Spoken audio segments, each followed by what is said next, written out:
নমস্কার। সকল গল্পপ্রেমী ও সাহিত্যপ্রেমী শ্রোতা বন্ধুদের আমার অনেক স্বাগত। আমার আজকের নিবেদন শ্রদ্ধেয়া আশাপূর্ণা দেবী রচিত একটি ছোট গল্প, ভাব ভালোবাসা। ভাবের বিয়ে বা ভাব করে বিয়ে এদেশে যে একেবারে হাল ফিলে তা বলা যায় না। আমাদের বাল্যকালেও এমন ঘটনা অবিরল না হলেও বিরল ছিল না। তবে তখন সমাজ ওই ভাব নামক ব্যাপারটাকে ভীষণভাবে বিরক্তির চোখে দেখত এবং দৈব দুর্বিপাকে যে দুটো প্রাণী এই ভাবের পাকে পড়ে মরত তাদের জন্য ধিক্কারের বাণী ছিল লভে পড়েছে। ব্যাপারটা বিদেশি বলেই হয়তো এই নামকরণ। লভে পড়াটা যে রীতিমতো গর্হিত এটা ছিল সর্ববাদী সম্মত। এই পড়াটা স্রেফ মেকো শ্যাওলায় পা পিছলে পড়ার মতোই। দুপক্ষেরই গার্জেনকুল তাদের সেই শ্যাওলা আর পাঁক থেকে টেনে তুলবার জন্যে আপ্রাণ চেষ্টা করতেন। প্রথমে উপদেশ, উপরোধ, অনুনয়, বিনয়, হিতকথা। ওরে ভালো চাস তো উঠে আয় বলছি, উঠে আয়, ওই লভের পাঁকে পড়ে থাকিস নে, ভবিষ্যতে কপালে দুঃখ আছে। কিন্তু চোরা না শোনে ধর্মের কাহিনী। যারা পড়ে মরেছে তারা কিছুতেই গার্জেনের হাতে আত্মসমর্পণে রাজি নয়।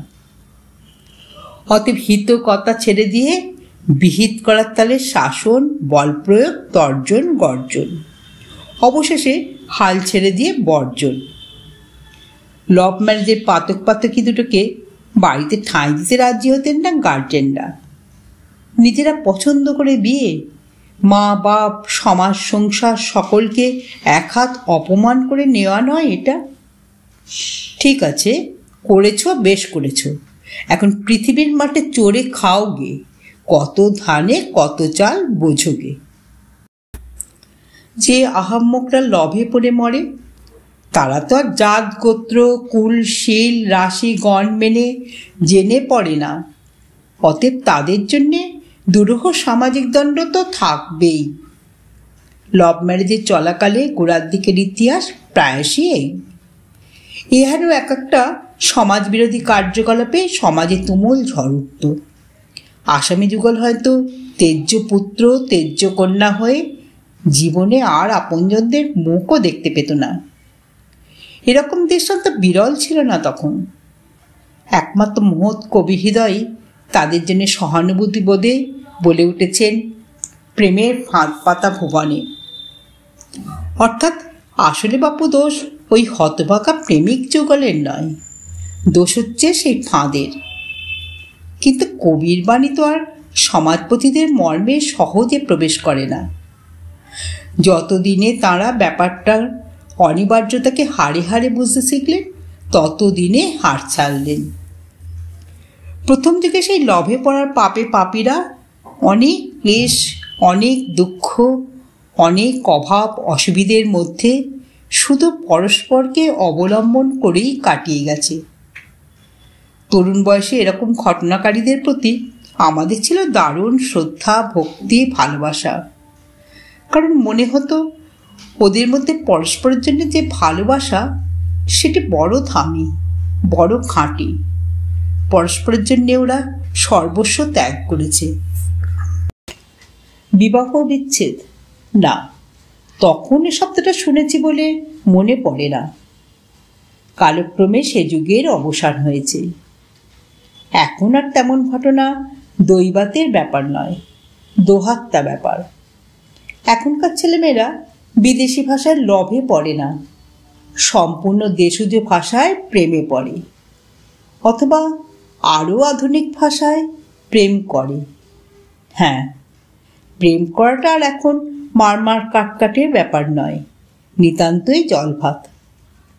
অবশ্য চুপি চুপি বললে বলতেই হয়, এখনও গার্জেনরা তাদের ছেলে মেয়েদের প্রেমে পড়াটা সুচক্ষে দেখেন না। পড়লে খবরটায় প্রথমটা চমকিত হন, শঙ্কিত হন, যেমন হন কিশোর পুত্রের প্রথম সিগারেট ধরাটায়, অতঃপর মেনেও নেন।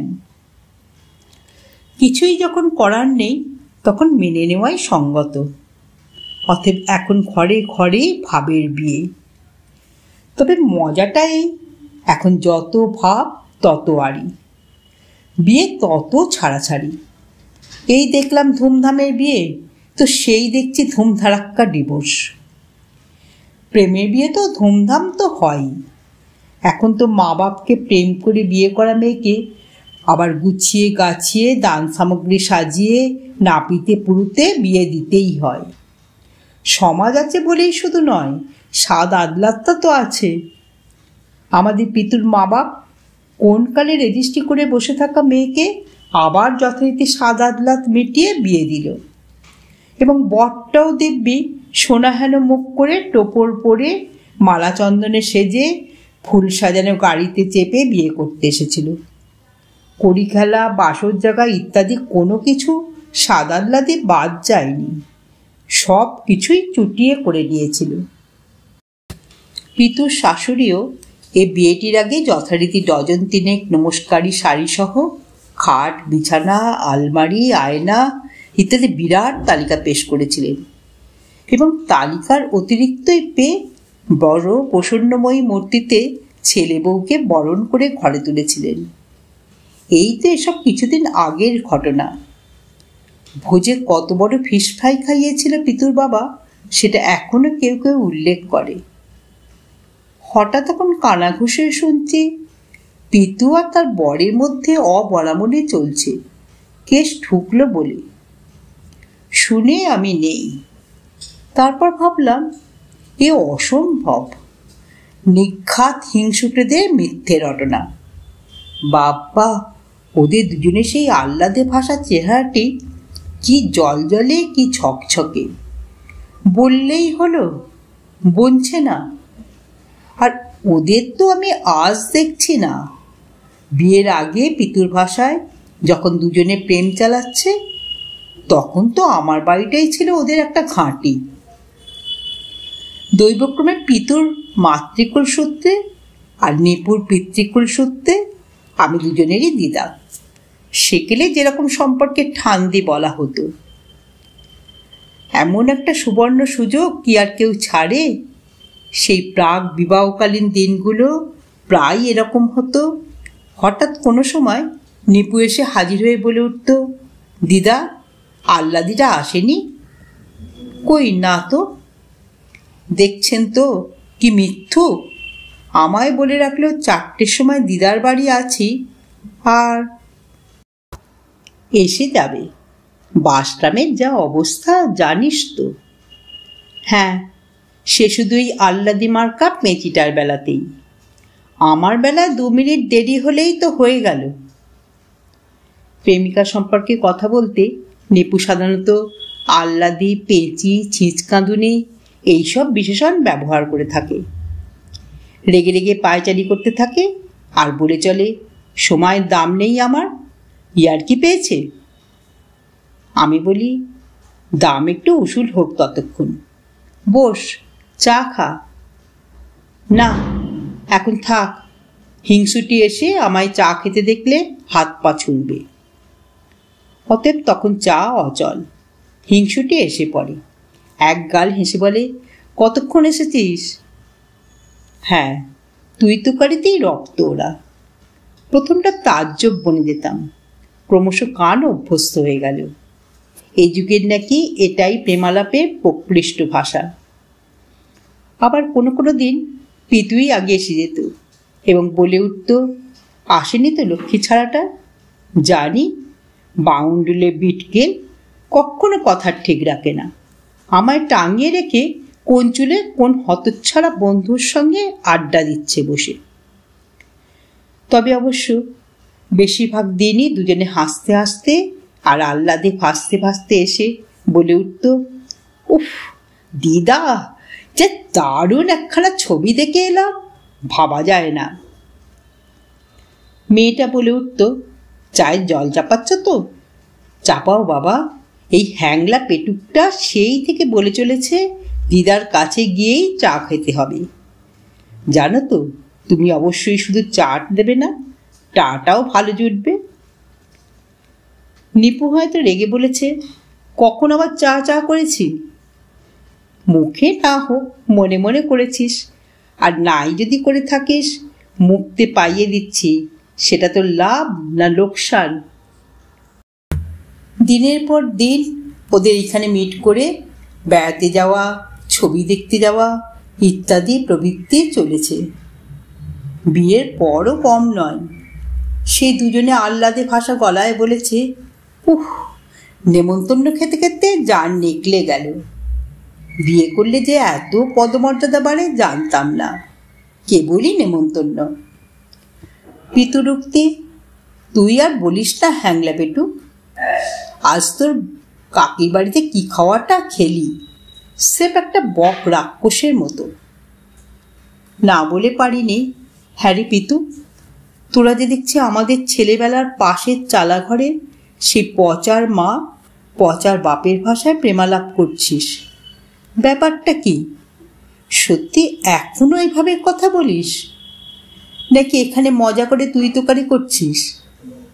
বাহ, সত্যি না হবার কি আছে? এ হচ্ছে আদিম সারল্য। তুই হচ্ছে সব থেকে নিকট সম্পর্কের সম্ভাষণ, মাঝখানে কোনো বেড়া নেই। তা ভালো। এখন বল, চা খাবি না কফি? উফ দিদা, আপনি খুব স্টাইলিস্ট হয়েছেন তো। একদম আধুনিক নায়িকার মতো কথা বললেন। আমি হেসেছি। তোদের মতো এমন দুর্দান্ত আধুনিকাদের সদ্গুণের কি কিছুই গুণ ফলবে না? এই রকমই চলেছিল কিছু কয়েকটা দিন। তারপরই বিনা মেঘে বজ্রাঘাতের মতো দুঃসংবাদ। ওরা ডিভোর্সের কেস ঠুকেছে। দুজনেই আইনের কাছে আর্জি করেছে তাদের বিবাহ বন্ধন থেকে মুক্তি দেওয়া হোক। আগে আগে নাকি বিয়ের পরই বিয়ে ভাঙতে চাইলে সে আবদার চলত না, ন্যূনপক্ষে একটা সময়সীমা বাঁধা ছিল। এখন আর অত কড়াকড়ি নেই। আইন এখন বিচ্ছেদ ইচ্ছুক দম্পতির প্রতি খুব সদয়। তাছাড়া দুপক্ষই যখন আর্জি পেশ করেছে, তবে তাহলেও বোধহয় চলবে কিছুদিন একটা ক্লেদাক্ত অধ্যায়। অনেক কুৎসিতা পার করে তারপর দুই মুক্ত প্রাণী খোলা আকাশের তলায় দাঁড়িয়ে প্রাণ খোলা নিঃশ্বাস নেবে। কি আশ্চর্য, কি অদ্ভুত! কিছুতেই যেন বিশ্বাস করতে মন চাইছে না। এ নিশ্চয় ইয়ার দুটো ওদের আত্মীয়জনের সাথে একটা কড়া কৌতুক। শেষে বলবে, দেখলে কেমন ঘাবড়ে দিয়েছিলাম। একদিন ডেকেই পাঠালাম ওদের দুজনকে একই চিঠিতে। একজন এলো আর একজন এলো না। যে এলো সে প্রায় হাঁপসে পড়ল। এখনো তুমি এক ঠিকানায় দুজনের চিঠি ছেড়েছ? কি মনে করেছ ওই চামার ছোট লোকটার সঙ্গে এখনো আমি একসঙ্গে থাকি? ও, জানতাম না। তোর ঠিকানাটা তো তোর শ্বশুর বাড়ির ছিল, সেখানে নেই এখন? ধ্যাৎ, কি বোকার মতো এখনো পুরনো ব্যাপারে জেদ টানছ। আমার এখন আর কোনো শ্বশুর বাড়ি ফাড়ি নেই। তার মানে এখন আবার সেই আদি ও অকৃত্রিম বাপের ঘরের ঠিকানায়? পিতু বেজার গলায় বলল, তবে মা যেরকম শোক করছে তাতে কতদিন থাকতে পারবো জানি না। আর বাবা? বাপি হঠাৎ স্রেফ বোবা কালা হয়ে গেছে। হওয়াটা অস্বাভাবিক নয়। তো তুই চিঠিটা পেলি কি করে? ইতর ইল্লুথেরা যা করে তাই করেছিল। আমার নামে চিঠিটা রিডাইরেক্ট করে পাঠিয়ে দিয়েছিল। 3 মিনিটের রাস্তা, ভাবতে পারো? ভাবতে তো এখন কিছুই পারছি না। নিঃশ্বাস ফেলে বলি, হ্যাঁ রে, একেবারে যে দড়ি ছেঁড়া হয়ে বিয়ে করেছিলে, তো এখন হঠাৎ কি হলো? পিতু তীক্ষ্ণ হলো। হঠাৎ নয়, হঠাৎই টের পেতে লাগলাম ওকে নিয়ে ঘর করা অসম্ভব। বুঝেছি বোঝানো ব্যর্থ, তবু আপোষের সুরে বলি, তা আগে তো কম দিন দেখিসনি বাবা। সে ফ্রক পরা বেলা থেকে তো চেনা জানা ঠিকরে উঠল পিতু। নিয়ে ঘর করেছি, পাজিটা কত জোচ্চোর আর বৃত্তুক টের পেয়েছি। শুনলে বিশ্বাস করবে, সমানে আমায় বলে এসেছে সুন্দর ছবির মতো একটা ফ্ল্যাট দেখে রেখেছে, সামাজিক বিয়েটা হয়ে গেলেই চলে যাব। আর এখন বলতে শুরু করলো কিনা সে ফ্ল্যাটের মালিক এখন আরও অনেক বেশি ভাড়া হাঁকছে। শুধু দুজনে আলাদাভাবে থাকার কত কি অসুবিধে। তা অবশ্য ভুল বলিনি, একা থাকার অসুবিধে ঢের। ও, তুমি ওর সমর্থক? তা হবেই তো, সেকেলে বুড়ি তো, আর কতই হবে। বলি, ওহে মহিলা, সুবিধেটাই জীবনের সব। সুবিধের খাতিরে জীবনের সব স্বপ্ন, স্বাদ, আশা, আকাঙ্ক্ষা জলাঞ্জলি দিতে হবে। কত দিন থেকে স্বাদ, ছোট্ট একটা ফ্ল্যাট, শুধু দুজনে, যখন যা ইচ্ছে হচ্ছে তাই করছি। উহ, আর একে বাড়ি, কম করেও ডজন 2 লোক বাড়িতে। হরি বল, আমার পক্ষে অসম্ভব। সে যে বলে না, এই বেড়ালি বনে গিয়ে বন বিড়াল হয়, ঠিক তাই। এখন উনি কর্তা, প্রভু, স্বামী, কথায় কথায় জ্ঞান দিতে আসেন। না, অসম্ভব। শুনবে পাজিটার কথা? বলে কিনা মা বাবার সামনে আমায় তুই তুই করবে না, এতে ওদের আহত করা হয়। বোঝো, কি ভাগ্যিস যে বলিনি, নিহত করা হয়। আমি ওটাকে চিরদিন যা বলে এসেছি সেটা বললে হঠাৎ ওরা কী জন্য হতাহত হতে যাবেন সেটা আমায় বোঝাও তো তুমি। রাগের চোটে হাঁপায় পিতু। বিয়ের আগে আহ্লাদ করে বলে বলে জোর করে আমার সিগারেট ধরিয়েছে লক্ষ্মী ছাড়াটা। সিগারেট ধরিয়েছে? আমি নিতর হয়ে যাই, কারণ দৃশ্যটা তো আমার কাছে অদৃশ্য ছিল। পিতু বলল, ধরিয়েছে মানে কি আর চেন স্মোকার করে তুলেছে? কোথাও বেড়াতে ফেরাতে গেলে দুজনে দুটো টানতাম, তো একদিন সন্ধেবেলা বারান্দায় বসে ওকে একটা দিয়ে নিজে একটা ধরিয়েছি। যেন ভূত দেখার মতো আঁতকে উঠল। বলে কিনা, ফেলে দাও ফেলে দাও, বউ মানুষ। হঠাৎ উনি আমায় বউ মানুষ করে তুলতে চান। ইয়ার কি পেয়েছে? মামদোবাজি, কথায় কথায় বউ মানুষ দেখাতে আসা। আমিও তেমনি ইচ্ছে করে চালবাজি করি, প্যান্ট শার্ট পরে ঘুরি। শুনে আমিও হতাহত হই। ভাবি, ডেকে যখন এনেছি একটু হিত কথা বলি। বললাম, তাই বা করিস কেন বাবা? সত্যিই তো, বিয়ের আগে আর পরে কি একরকমই চলে? কিছুটা অ্যাডজাস্টমেন্ট তো করতেই হয়। জানতাম জ্ঞান দেবার মতলবেই ডেকেছ তুমি। অ্যাডজাস্টমেন্ট করবার দায় বুঝি আমারই। ও ওর বাড়ির লোকেদের ম্যানেজ করতে পারে না, বলতে পারে না পিতুর দ্বারা বউগিরি ফিরি হবে না। তা হ্যাঁ রে, বাড়ি শুদ্ধ সবাইকে বদলাবে ও? কেন বদলাতে কে বলেছে? যে যেমন আছে সে তেমন থাক না। হঠাৎ আমার ওপর জুলুম কিসে? বাড়িতে কেউ এলে তাকে পেন নাম ঠুকতে যেতে হবে কেন? এসব আমার দুচক্ষের বিষ। আমি আমার মতো থাকতে চাই, তাতে কার কি ক্ষতি? আমি কারো পাকা ধানে মই দিতে গেছি, কারো গায়ে লোহা পুড়িয়ে ছ্যাঁকা দিতে গেছি, কারো গালে চর কষাতে গেছি? মনে মনে বলে ফেলি, সব কটাই করেছ, সেটা অনুধাবন করছি, কিন্তু মুখে তো আর বলে উঠতে পারি না। তাছাড়া বলে লাভই বা কি? মুখের উপর স্পষ্ট কথা বলে দিয়ে কেউ কখনো কারোর চৈতন্য করাতে পেরেছে? তাই শুধু নিঃশ্বাস ফেলি, শুধু বলি, যাজ্ঞে ওসব কথা, চা খা। পরদিন আর একজন এলো, বলে উঠল, ওর ছিটি আমার ঠিকানায় দিয়েছেন মানে? আপনি কিছু শোনেননি? বললাম, শুনেছি, বিশ্বাস করিনি। এতদিনকার অত ভাব এক্ষুনি আড়ি হয়ে গেল, বিশ্বাস করা শক্ত বই কি। বলতে পারেন সেটা, কিন্তু ওর মতো মেয়েকে নিয়ে পুরো জীবনটা কাটানো ইম্পসিবল। আপনি জানেন না ওইটা কি চিজ।